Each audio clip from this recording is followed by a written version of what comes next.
Hi, it's Lori from Beyond My Blue Door. Yesterday I had one of those days. Have you ever had one of those days? I was cleaning offices. I had two offices to clean. It was the 4th of July. We usually, my son and I, who is part of my crew, usually clean those offices on Friday evening.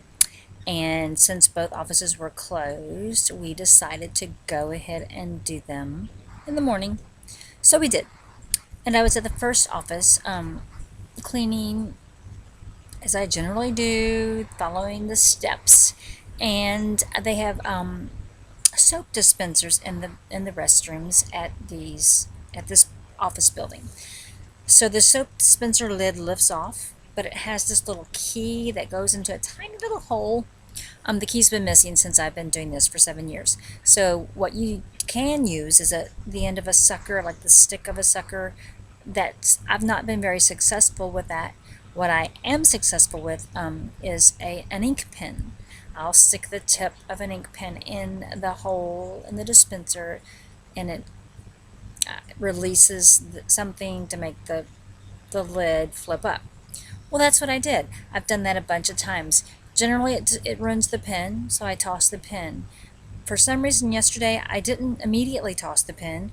I stuck it on my ear, right here, for safekeeping, of course, for safekeeping, as I went about doing what I usually do. Don't ask me why, but I got a little suspicious when I noticed I had ink on my fingers. And so I reached up and there was ink in my hair. So every time I pulled my fingers down, it was covered with blue ink. Nasty, wet blue ink. I tried scrubbing with the paper towels or whatever was handy, but blue ink, and I still have it under my fingertips, if you can see a little bit, and that was the way I started my day. So not a huge deal, but then I went to the next office, and I knew they were closed because I called in advance to make sure they were going to be closed. Sometimes they're not, and they were closed. Both of the offices require a security code to get in, so I pull in the parking lot of this office, and I go in, and I immediately deactivate the alarm system. And then I start unlocking the office doors to get on with the business of cleaning. And just a few minutes later, the alarm went off. A loud, annoying alarm. So I went back and entered my code again, and it stopped. But it did say something about burglary on the system.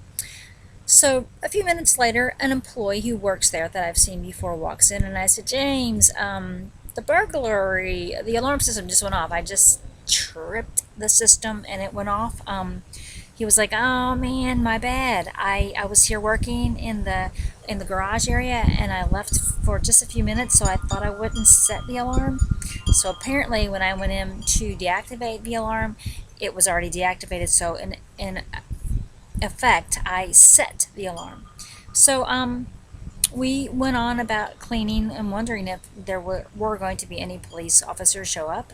There weren't until about 30 minutes later. Then two police cars came, and I was thinking, dang, I could have cleaned the place out had I been a real burglar, which I wasn't. So I went to the cars where the police officers were. Two cars, count them two, because armed and dangerous me, because I had a Windex bottle in one hand and a cleaning rag in the other. And, I just turned myself in, said, it's me, I did it, but it'll never happen again. And that is how I started my 4th of July. Hope yours was better.